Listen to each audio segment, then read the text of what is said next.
Thank you very much. Thank you. Well, thank you, President Powers, Provost Fenves, deans, members of the faculty, family and friends, and most importantly, the class of 2014. It is indeed an honor for me to be here tonight. It's been almost 37 years to the day that I graduated from UT. I remember a lot of things about that day. I remember I had a throbbing headache from a party the night before.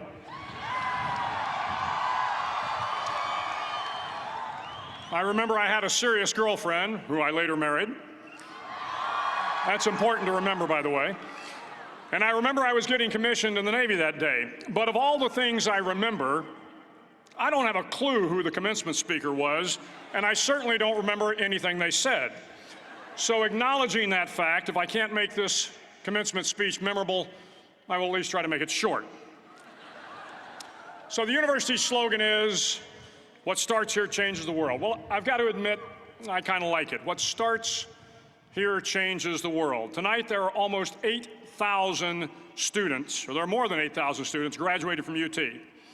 So that great paragon of analytical rigor, Ask.com, says that the average American will meet 10,000 people in their lifetime.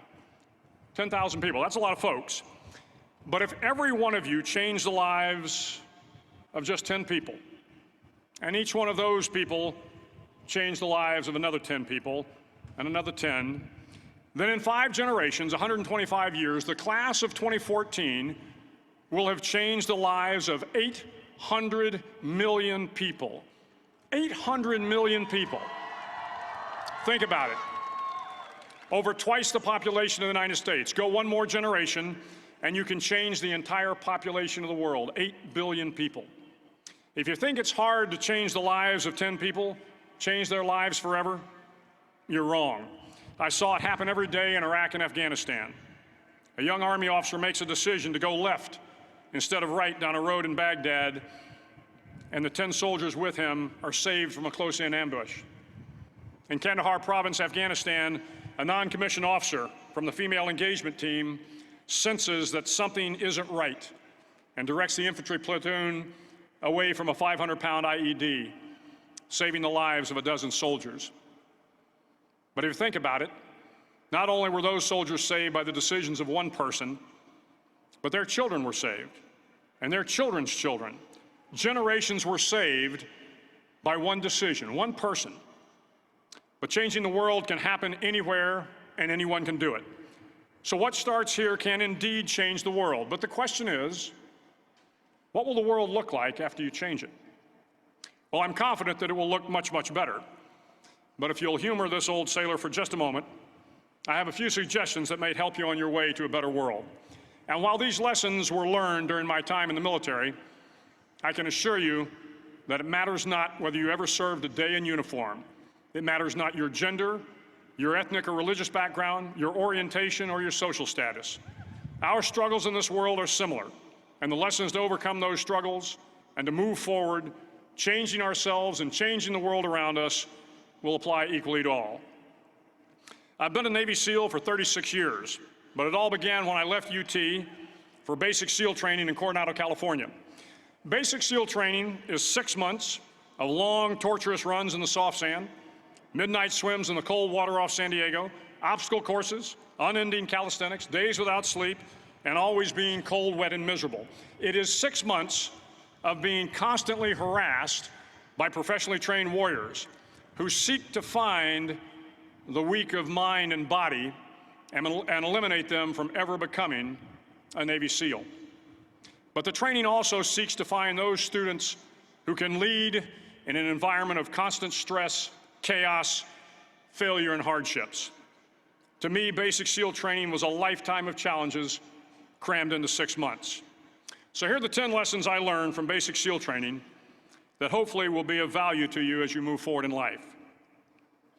Every morning in SEAL training, my instructors, who at the time were all Vietnam veterans, would show up in my barracks room, and the first thing they'd do was inspect my bed. If you did it right, the corners would be square, the covers would be pulled tight, the pillow centered just under the headboard, and the extra blanket folded neatly at the foot of the rack. It was a simple task, mundane at best, but every morning we were required to make our bed to perfection. It seemed a little ridiculous at the time, particularly in light of the fact that we were aspiring to be real warriors, tough, battle-hardened SEALs. But the wisdom of this simple act has been proven to me many times over. If you make your bed every morning, you will have accomplished the first task of the day. It will give you a small sense of pride, and it will encourage you to do another task, and another, and another. And by the end of the day, that one task completed will have turned into many tasks completed. Making your bed will also reinforce the fact that the little things in life matter. If you can't do the little things right, you'll never be able to do the big things right. And if by chance you have a miserable day, you will come home to a bed that is made, that you made. And a made bed gives you encouragement that tomorrow will be better. So if you want to change the world, start off by making your bed. During SEAL training, the students are all broken down into boat crews. Each crew is 7 students, 3 on each side of a small rubber boat, and 1 coxswain to help guide the dinghy. Every day, your boat crew forms up on the beach and is instructed to get through the surf zone and paddle several miles down the coast. In the winter, the surf off San Diego can get to be 8 to 10 feet high, and it is exceedingly difficult to paddle through the plunging surf unless everyone digs in. Every paddle must be synchronized to the stroke count of the coxswain. Everyone must exert equal effort, or the boat will turn against the wave and be unceremoniously dumped back on the beach. For the boat to make it to its destination, everyone must paddle. You can't change the world alone. You will need some help. And to truly get from your starting point to your destination takes friends, colleagues, the goodwill of strangers, and a strong coxswain to guide you. If you want to change the world, find someone to help you paddle. Over a few weeks of difficult training, my SEAL class, which started with 150 men, was down to just 42. There were now 6 boat crews of 7 men each. I was in the boat with the tall guys, but the best boat crew we had was made up of the little guys, the Munchkin crew, we called them. No one was over 5'5". The Munchkin boat crew had 1 American Indian, 1 African American, 1 Polish American, 1 Greek American, 1 Italian American, and 2 tough kids from the Midwest. They out-paddled, outran, and outswam all the other boat crews. The big men in the other boat crews would always make good-natured fun of the tiny little flippers the Munchkins put on their tiny little feet prior to every swim.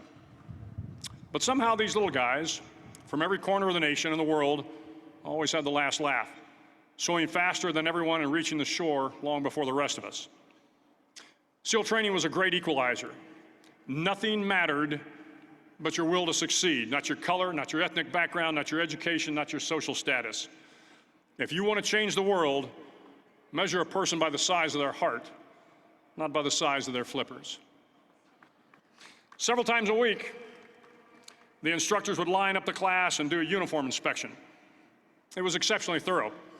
Your hat had to be perfectly starched, your uniform immaculately pressed, your belt buckle shiny and void of any smudges. But it seemed that no matter how much effort you put into starching your hat or pressing your uniform or polishing your belt buckle, it just wasn't good enough. The instructors would find something wrong. For failing the uniform inspection, the student had to run, fully clothed, into the surf zone, then wet from head to toe, roll around on the beach until every part of your body was covered with sand. The effect was known as a sugar cookie. You stayed in the uniform the rest of the day, cold, wet, and sandy. There were many a student who just couldn't accept the fact that all their efforts were in vain, that no matter how hard they tried to get the uniform right, it went unappreciated. Those students didn't make it through training. Those students didn't understand the purpose of the drill. You were never going to succeed. You were never going to have a perfect uniform. The instructors weren't going to allow it. Sometimes, no matter how well you prepare or how well you perform, you still end up as a sugar cookie. It's just the way life is sometimes. If you want to change the world, get over being a sugar cookie and keep moving forward. Every day during training, you were challenged with multiple physical events: long runs, long swims, obstacle courses, hours of calisthenics, something designed to test your mettle. Every event had standards, times you had to meet. If you failed to meet those times, those standards, your name was posted on a list, and at the end of the day, those on the list were invited to a circus. A circus was 2 hours of additional calisthenics, designed to wear you down, to break your spirit, to force you to quit. No one wanted a circus. A circus meant that for that day, you didn't measure up. A circus meant more fatigue, and more fatigue meant that the following day would be more difficult, and more circuses were likely. But at some time during SEAL training, everyone made the circus list. But an interesting thing happened to those who were constantly on the list. Over time, those students who did 2 hours of extra calisthenics got stronger and stronger. The pain of the circuses built inner strength and physical resiliency. Life is filled with circuses. You will fail. You will likely fail often. It will be painful. It will be discouraging. At times, it will test you to your very core. But if you want to change the world, don't be afraid of the circuses. At least twice a week, the trainees were required to run the obstacle course. The obstacle course contained 25 obstacles, including a 10-foot wall, a 30-foot cargo net, a barbed wire crawl, to name a few. But the most challenging obstacle was the slide for life. It had a 3-level, 30-foot tower at one end and a 1-level tower at the other. In between was a 200-foot-long rope. You had to climb the 3-tiered tower, and once at the top, you grabbed the rope, swung underneath the rope, and pulled yourself hand over hand until you got to the other end. The record for the obstacle course had stood for years when my class began in 1977. The record seemed unbeatable until one day a student decided to go down the slide for life head first. Instead of swinging his body underneath the rope and inching his way down, he bravely mounted the top of the rope and thrust himself forward. It was a dangerous move, seemingly foolish and fraught with risk. Failure could mean injury and being dropped from the course. Without hesitation, the student slid down the rope perilously fast. Instead of several minutes, it only took him half that time. And by the end of the course, he had broken the record. If you want to change the world, sometimes you have to slide down the obstacles head first. During the land warfare phase of training, the students are flown out to San Clemente Island, which lies off the coast of San Diego. The waters off San Clemente are a breeding ground for the great white sharks. To pass SEAL training, there are a series of long swims that must be completed. One is the night swim. Before the swim, the instructors joyfully brief the students on all the species of sharks that inhabit the waters off San Clemente. They assure you, however, that no student has ever been eaten by a shark, at least not that they can remember. But you are also taught that if a shark begins to circle your position, stand your ground. Do not swim away. Do not act afraid. And if the shark, hungry for a midnight snack, darts towards you, then summons up all your strength and punch him in the snout, and he will turn and swim away. There are a lot of sharks in the world.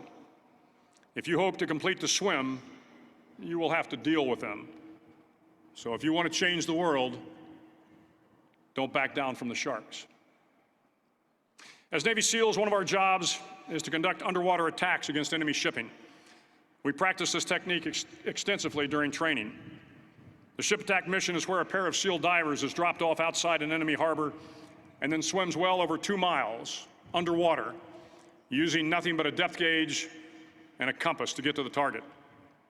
During the entire swim, even well below the surface, there is some light that comes through. It is comforting to know that there is open water above you. But as you approach the ship, which is tied to a pier, the light begins to fade. The steel structure of the ship blocks the moonlight. It blocks the surrounding street lamps. It blocks all ambient light. To be successful in your mission, you have to swim under the ship and find the keel, the center line, and the deepest part of the ship. This is your objective. But the keel is also the darkest part of the ship, where you cannot see your hand in front of your face, where the noise from the ship's machinery is deafening, and where it gets to be easily disoriented, and you can fail. Every SEAL knows that under the keel, at that darkest moment of the mission, is a time when you need to be calm, when you must be calm, when you must be composed, when all your tactical skills, your physical power, and your inner strength must be brought to bear. If you want to change the world, you must be your very best in the darkest moments. The 9th week of training is referred to as Hell Week. It is 6 days of no sleep, constant physical and mental harassment, and one special day at the Mud Flats. The Mud Flats are an area between San Diego and Tijuana where the water runs off and creates the Tijuana Sloughs, a swampy patch of terrain where the mud will engulf you. It is on Wednesday of Hell Week that you paddle down to the Mud Flats and spend the next 15 hours trying to survive this freezing cold, the howling wind, and the incessant pressure to quit from the instructors. As the sun began to set that Wednesday evening, my training class, having committed some egregious infraction of the rules, was ordered into the mud. The mud consumed each man till there was nothing visible but our heads. The instructors told us we could leave the mud if only 5 men would quit. Only 5 men, just 5 men, and we could get out of the oppressive cold. Looking around the mud flat, it was apparent that some students were about to give up. It was still over 8 hours till the sun came up. 8 more hours of bone-chilling cold. The chattering teeth and the shivering moans of the trainees were so loud, it was hard to hear anything. And then one voice began to echo through the night. One voice raised in song. The song was terribly out of tune, but sung with great enthusiasm. One voice became 2, and 2 became 3, and before long, everyone in the class was singing. The instructors threatened us with more time in the mud if we kept up the singing, but the singing persisted. And somehow the mud seemed a little warmer, and the wind a little tamer, and the dawn not so far away. If I have learned anything in my time traveling the world, it is the power of hope. The power of one person, a Washington, a Lincoln, King, Mandela, and even a young girl from Pakistan, Malala.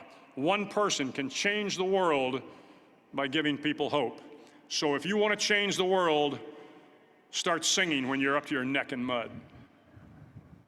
Finally, in SEAL training, there's a bell. A brass bell that hangs in the center of the compound for all the students to see. All you have to do to quit is ring the bell. Ring the bell, and you no longer have to wake up at 5 o'clock. Ring the bell, and you no longer have to be in the freezing cold swims. Ring the bell, and you no longer have to do the runs, the obstacle course, the PT, and you no longer have to endure the hardships of training.